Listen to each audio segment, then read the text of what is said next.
لیکن جب باہر نکلتی ہوں دل عجیب سا ہونے لگتا ہے، عجیب سے وسوسے میرے ارد گرد گہراؤ کرنے لگتے ہیں۔ امی کی بات رانیہ کھوئے انداز میں بولی تھی۔ رانیہ، کیوں تنگ کرتی ہو؟ تمہاری وجہ سے تمہارے پاپا بھی بہت پریشان رہتے ہیں۔ جو ہو گیا اسے بھول جاؤ، آگے ایک انسان پر زندگی ختم نہیں ہو جاتی، اور وہ بھی ایک ایسے انسان کے لیے جس نے تمہیں صرف ایک ٹائم پاس کی طرح سمجھا، استعمال کیا اور بے یار و مددگار چھوڑ گیا۔ تمہیں کتنی بار سمجھایا تھا تمہارے پاپا نے کہ یہ چھوٹی ذات والے ایسے ہی ہوتے ہیں، مت آؤ ان کی باتوں میں۔ وہ کون تھا، اس کا فیملی بیک گراؤنڈ کیا تھا، کچھ نہیں پتہ کیا۔ تم ہماری محبت کو دھتکارتے ہوئے تم اس کے ساتھ چلی گئی۔ تمہارے پاپا تمہیں واپس کبھی بھی قبول نہیں کرنا چاہتے تھے، لیکن تم ہماری اکلوتی اولاد ہو، تم سے دور بھی کیسے رہ سکتے تھے؟ جب تمہارے پاپا نے تمہیں معاف کر دیا ہے، میں نے معاف کر دیا ہے، تو تم خود کو کیوں نہیں معاف کرتی؟ تم کیوں اپنے باپ کو مزید دکھ دے رہی ہو؟ وہ تمہیں پہلے کی طرح ہنستا مسکراتا دیکھنا چاہتے ہیں۔ پہلی بار وہ بہت ضبط کے باوجود وہ کمزور پڑ گئیں اور بیٹی کے سامنے رو دی، وہی بیٹی جس نے اپنی ایک بے وقوفی کی وجہ سے ان تمام لوگوں کی خوشیاں چھین لی، جو اسے ٹوٹ کر چاہتے تھے، جو اس کی ایک مسکراہٹ پہ جان دیتے تھے۔ امی پلیز آپ ایسے روئیں تو مت، مجھے معاف کر دیں امی، میں جان بوجھ کر ایسا نہیں کرتی، بس ہو جاتا ہے۔ لگتا ہے باہر نکلوں گی تو باہر کا اجالا میرے اندر کے سارے درد، سارے راز دنیا کو دکھا دے گا، جبکہ اندر کا اندھیرا ان ساری چیزوں پر پردہ ڈال دیتا ہے۔ انسان کا گناہ بڑا ہو یا چھوٹا، معاف کرنے والی ذات تو اللہ کی ہے، لیکن پتہ نہیں کیوں میں خود کو معاف نہیں کر پا رہی۔ امی، ہو سکتا ہے اب تک میرے اللہ نے مجھے معاف کر دیا ہو، پھر ایسا کیا ہے کہ ایک آگ کا دریا ہے جہاں سے روز میرا گزر ہوتا ہے، وہ ایک آگ میرے جسم کو جھلسا دیتی ہے، وہ ایک ایسی آگ جو بارش کے پانی سے نہیں بجھتی۔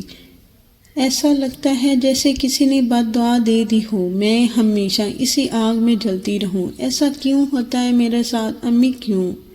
کیوں کہیں سکون نہیں ملتا؟ میں بھی جینا چاہتی ہوں، خوشیوں کی طرف لوٹنا چاہتی ہوں، پھر یہ کیسی کمی ہے جو پوری نہیں ہوتی؟ بس ہمیں زندگی جتنا دیتی ہے اسے کہیں زیادہ لے بھی لیتی ہے۔ ایسا سنا تو تھا، لیکن زندگی دے بھی کچھ نہ اور لے بھی سب کچھ لے، ایسا پہلی بار دیکھا اور سنا تھا۔ کہتے ہیں جب انسان مایوس ہو جاتا ہے تو دل مر جاتا ہے، اور دل کی میت کو اٹھانا بھی خود ہی ہوتا ہے اور دفنانا بھی۔ دل جب کہتا ہے تو اس کے خون کے چینٹے انسان کے وجود میں شامل ہو کر اسے تلخ کر دیتے ہیں۔ کہنے کو تو رگوں میں دوڑتے اس خون سے انسان زندہ رہتا ہے، لیکن خون جب دل کا ہو تو اندر تک کرواٹ بھر جاتی ہے، جہاں زندگی سے بھرپور رنگوں کی کوس و خزاں کو دیکھنا تھا، وہیں اپنے بچپن سے ہی وحشت میں ڈوبی تنہا راتیں دیکھی تھی محرمہ۔ دل بھی لہو لہو ہوا تھا اور اپنے خود ہی دل کی میت کو اٹھا کر دفنایا تھا۔ گھر میں ایک نیا محاذ کھڑا ہو گیا تھا۔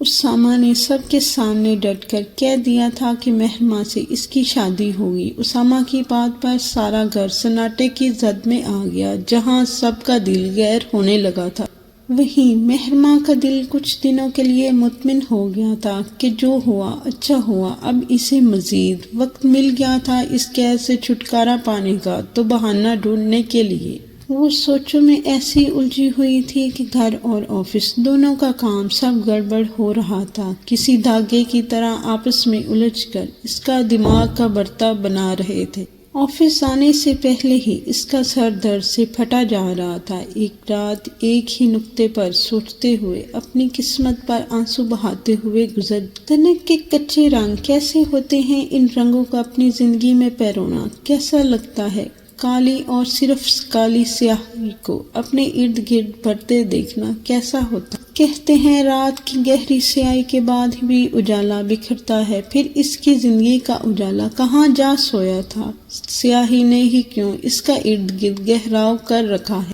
وہ آفس میں فائل اپنے آگے پھیلائے بیٹھی تھی، لیکن سوچیں اسے مسلسل الجھا رہی تھی۔ فون کی بیل پر سر اٹھا کر فون کو دیکھا اور ہاتھ بڑھا کر فون اٹھایا۔ اشر سر کی میٹھی دھیمی سی مٹھاس بھری آواز، بھاری آواز اس کے کانوں میں رس گھولنے لگی تھی۔ کیا سچ میں کسی مرد کی آواز اتنی میٹھی ہو سکتی ہے؟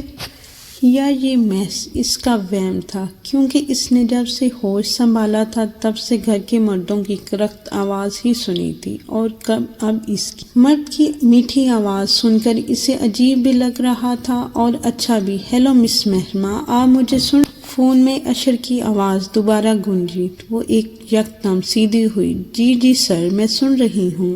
آپ میرے روم میں آئیں مس مہرما، آہستہ سے کہتے ہوئے فون رکھ دیا۔ جی سر۔ وہ فون رکھ کر اشر کی کیبن میں آ گئی۔ کرسی کھینچ کر بیٹھنے تک اس نے خود کو ہر شور سے آزاد کر لیا تھا، کیونکہ اس وقت وہ اشر شاہ کے سامنے بیٹھی تھی اور وہ اپنی غیر دماغی کا کوئی ثبوت انہیں نہیں دینا چاہتی تھی۔ کیا بات ہے مس مہرما؟ میں کب سے دیکھ رہا ہوں آپ کچھ پریشان سی لگ رہی ہیں۔ Any problem? جی سر، نہیں ایسی سر کوئی بات نہیں۔ آپ کی پریشانی آپ کا چہرے سے عیاں ہو رہی ہے، پھر آپ سے چھپانے کی ناکام کوشش کیوں کر رہی ہیں؟ اگر آپ کو یاد ہو تو میں نے آپ سے کہا تھا میں چہرے بہت اچھے سے پڑھنا جانتا ہوں۔ اشر نے سر کی بات سن کر وہ جذبے کا شکار ہو گئی۔ آپ بنا ڈرے اپنی بات شیئر کر سکتی ہیں اور مجھ پر یقین بھی کر سکتی ہیں۔ لوگ کہتے ہیں مجھے راز رکھنے آتے ہیں، وہ بھی بہت اچھے سے ٹیبل پر جھکتے ہوئے قریب ہو کر رازداری سے بولے تھے۔ اور مہرما پہلی بار مسکرائی تھی۔ سر، اشر کا یہ انداز اس نے پہلی بار دیکھا تھا۔ بس گھر پر کچھ پرابلم چل رہی ہے، اس وجہ سے تھوڑی اپسیٹ ہوں، اور کوئی بات نہیں۔ آر یو شور مس مہرما؟ جی سر، شور۔ چلے مان لیتا ہوں، اور پلیز میری ایک ریکویسٹ ہے آپ سے، اگر کبھی میری مدد کی ضرورت محسوس ہو تو ضرور بولیے گا، مجھے خوشی ہوگی۔ وہ مسکرا کر اطمینان سے بولے تو بدلے میں مہرما بھی پھیکا سا مسکرا دی، کیونکہ وہ جانتی تھی کہ اس کی مدد اوپر والے کی ذات کے علاوہ کوئی نہیں کر سکتا۔ جس دلدل میں وہ پھنسی ہوئی ہے، اس دلدل سے صرف اللہ پاک کی ذات ہی اسے بچا سکتے ہیں۔ کیا سوچنے لگی ہیں مس مہرما؟ مہرما کے کھوئے انداز دیکھ کر چٹکی بجاتے ہوئے بولے، نہیں کچھ نہیں سر میں جاؤں؟ وہ اٹھتے ہوئے بولی تو انہوں نے آہستہ سے ہاں میں سر ہلا دیا۔ سنیں مس مہرما، اس کے پلٹنے پر وہ دوبارہ بولے تو مہرما مڑ کر انہیں دیکھنے لگی۔ 1 منٹ ہاتھ سے اشارہ کیا اور دراز سے کارڈ نکال کر مہرما کی طرف بڑھاتے ہوئے بولے تو مہرما مڑ کر انہیں دیکھنے لگی۔ 1 منٹ ہاتھ سے اشارہ کیا اور دراز سے کارڈ نکال کر مہرما کی طرف بڑھاتے ہوئے بولے، میری چھوٹی بہن کی شادی ہے، آپ کا اس کا انویٹیشن ہے، آپ نے اور آپ کی فیملی نے ضرور آنا ہے، مجھے اور میری فیملی کو بہت خوشی ہوگی۔ مسکرا کر بولے۔ ان کی آنکھوں میں نہ جانے کیسی کشش تھی، ان میں آس تھی، امید تھی، جسے مہرما نہیں ٹھکرا سکی۔ ہمی بھرتے ہوئے کارڈ لے کر باہر نکل گئی۔ پھر تم اس سے ملے تھے؟ کب، کیسے؟ اور تم نے مجھے بتایا تک نہیں، چھچورے کہیں گے۔ ارے یار کیسے بتاتا، اس کے فوراً بعد میرے دوست ندیدے کہیں کہ پکڑ کر مری کی تفریح کو نکل پڑے تھے، اس لیے بتا نہیں سکا۔ چلو بس کرو، باتیں تو نہ بناؤ لفنگے، اب بتا بھی چلو دو، کیا ہوا؟ کیا اس بار بھی وہ کاٹ کھانے کو دوڑ رہی تھی؟ ہاں یار، اس بار مزاج میں کوئی سدھار تھا۔ شرارت سے بولی، اس بار میں نے اسے گھاس ہی نہیں ڈالی تھی، اس لیے کاٹ کھانے کو تو دوڑی نہیں۔ ہاں البتہ باتوں میں زہر اس بار بھی تھا۔ وہ ناک چڑھاتے ہوئے بولا، کیا مطلب؟ تم نے اسے گھاس نہیں ڈالی تو پھر کیا ڈال کر آئے ہو؟ مجھے کچھ سمجھ نہیں آ رہا، صاف بتاؤ۔ اور پھر شہاب نے اس دن کی ساری بات رانیہ کو چٹخارے لیتے ہوئے بتائی۔ بہت بدتمیز ہو شہاب، کیوں تنگ کر رہے ہو؟ اس سے بتا کیوں نہیں دیتے کہ تم پسند کرتے ہو اور شادی کرنا چاہتے ہو؟ توبہ کرو، ویسے ہی مجھے دیکھ کر غصہ کرنے لگتی ہے، شادی کی بات کی تو سر ہی نہ پھاڑ ڈالے میرے۔ وہ جھرجھری لیتے ہوا بولا تو رانیہ ہنستی چلی گئی۔ اتنا ڈر تھا تو محبت کیوں کی؟ محبت کرنے سے پہلے سوچا نہیں تھا کہ ایسے پتہ چلے گا تو سر پھاڑ دے گی؟ ہاں محبت کرتے ہوئے کب پتہ چلتا ہے یار، محبت تو ایک ایسا خود سر جذبہ ہے جو دل میں کنڈلی مار کے بیٹھ جاتا ہے۔ واہ بھائی، بڑی شاعرانہ گفتگو کرنے لگے۔ وہ دونوں پارک میں بیٹھے محو گفتگو تھے، ساتھ میں چائے کے ساتھ فرائز کا لطف اٹھا رہے تھے۔ پارک کے ساتھ ہی ہوٹل اور کینٹین بنی ہوئی تھی۔ اکثر اوقات لوگ یہاں چہل قدمی کے لیے آتے تھے، پھر آہستہ آہستہ یہ پارک فیمس ہو گیا تو لوگوں نے کھانے پینے کی اشیاء لگا کر پارک کی رونق میں اضافہ کر دیا۔ نام نہیں بتایا تم نے ابھی؟ کیا اس بار بھی نام نہیں پتہ چل سکا؟ ماہین نام ہے اس کا۔ شہاب نے محبت سے اس کا نام لیتے ہوئے مسکرانا لازم سمجھا، اس بات سے بے خبر کہ ان کے علاوہ اس وقت پار میں کوئی اور بھی موجود ہے۔ دار جی میں آ جاؤں؟ ہاں سکینہ پتر آ جا۔ دار جی وہ کیا بات ہے، پریشان کیوں ہو پتر جی؟ دار جی میں بہت پریشان ہوں، اسامہ نے ایک نیا محاذ کھڑا کر دیا ہے، اس وجہ سے گھر کا ماحول بھی تنگ سا ہو گیا ہے، ایک کھچاؤ سا پیدا ہو گیا ہے۔ بڑے بھائی اور چھوٹی دونوں ایک دوسرے سے لا تعلق رہنے لگی ہیں، یہاں تک کہ اب بچے بھی ایک دوسرے سے بات نہیں کر رہے۔ سکینہ بیگم آج کچھ سوچ کر آئی تھی۔ ہاں، اس مسئلے کا حل بھی میں نکال لوں گا دار جی، اگر میں کچھ کہوں تمہارے پاس کوئی اچھا مشورہ ہے تو سکینہ دو، روکا کس نے ہے؟ دار جی سکینہ بیگم کی طرف متوجہ ہو کر بولے، دار جی وہ گھر سب کا سانجا ہے، یہاں کے سارے مکین کوئی غیر تو نہیں، سبھی اس گھر کا حصہ ہیں۔ اسامہ، یاسر، یوسف اور باقی سب میرے لیے ایک جیسے ہیں، میں نے کبھی کسی میں فرق نہیں کیا، لیکن اب دونوں کو مد نظر رکھتے ہوئے کہ دونوں میں سے کسی کا دل نہ ٹوٹے، میں نے سوچا ہے کہ آپ محرمہ کا رشتہ کہیں باہر جا کر دیں، اس طرح گھر کی لاج بھی رہ جائے گی اور میری بیٹی بھی عزت سے اپنے گھر کی ہو جائے گی، کیونکہ اسامہ نے جس طرح کھلم کھلا اعلان جنگ کیا ہے، خدا نخواستہ وہ پاگل پن میں کوئی نقصان بھی کر سکتا ہے، اس لیے میرا دل ہے دونوں میں سے کسی کو بھی رشتہ نہ دے کر آپ ٹھنڈے دماغ سے سوچیں جو اس گھر کے مکینوں کے لیے بہتر ہو، ڈرتے ڈرتے ہی صحیح، لیکن آج ایک ماں نے اپنی بیٹیوں کے لیے آواز اٹھائی تھی۔ سکینہ پتر یہ کیا کہہ رہی ہو؟ ایسا کیسے ہو سکتا ہے؟ امجد اور ماجد آنے والے ہیں دبئی سے، میں نے بات کر لی ہے انہیں۔ امجد تو کسی طور اپنے بھائی کے لیے وعدہ کر تو اپنے بھائی سے کیے گئے وعدے کو توڑنا نہیں چاہتا، تم پریشان نہ ہونا، کوئی نہ کوئی حل نکل آئے گا۔ پر دار جی وہ میں کہہ رہا ہوں نا، صبر کر جاؤ، امجد اور ماجد کو آ لینے دو، پھر کوئی فیصلہ ہوگا۔ دار جی میں آپ کی ساری بات سے متفق ہوں، لیکن کوئی بھی فیصلہ کرنے سے پہلے میری بچی کا بھی سوچیے، وہ تو گن چکر بن کر رہ گئی ہے، محرمہ کو بولو ابھی اس کا دار جی زندہ ہے، جو بھی فیصلہ ہوگا اس کے حق میں بہتر ہی ہوگا، اب جاؤ اور اچھی سی چائے بنا کر لاؤ۔ اپنی بات پوری کر کے دار جی نے سکینہ بیگم کو اطمینان سے دیکھتے ہوئے چائے کا بولا تو وہ بھی سر ہلاتے ہوئے اٹھ کر باہر نکل آئی۔ وہ سامنے دیکھ، یہ وہی ہے نا شہاب جس نے ہمیں لفٹ دی تھی؟ آرزو نے دور اشارہ کرتے ہوئے کہا تو ماہی اور عائشہ نے فوراً دیکھا تھا جہاں شہاب ہنس ہنس کر لوٹ پوٹ ہو رہا تھا اور اس کے ساتھ بیٹھی گلابی سی نازک سی لڑکی بھی کھلکھلا کر ہنسی جا رہی تھی۔ ماہی نے ضبط سے مٹھیاں بھینچ لیں، ارے ہاں یہ وہی ہے، پر یہ لڑکی کون ہے اس کے ساتھ؟ دیکھنے میں کافی کلوز لگ رہی ہے، جب تو اس کے ہے ایسے ہاتھ پر ہاتھ مار کر ہنس رہی ہے۔ عائشہ نے فوراً پہچانتے ہوئے کہا، ارے یار چھوڑو، یہ سب امیر زادوں کے یہی چونچلے ہوتے ہیں، لڑکیاں تو ایسے بدلتے ہیں جیسے کپڑے بدل رہے ہوں، آج یہ کل کوئی اور کوئی ہوگی اور پرسوں کوئی اور۔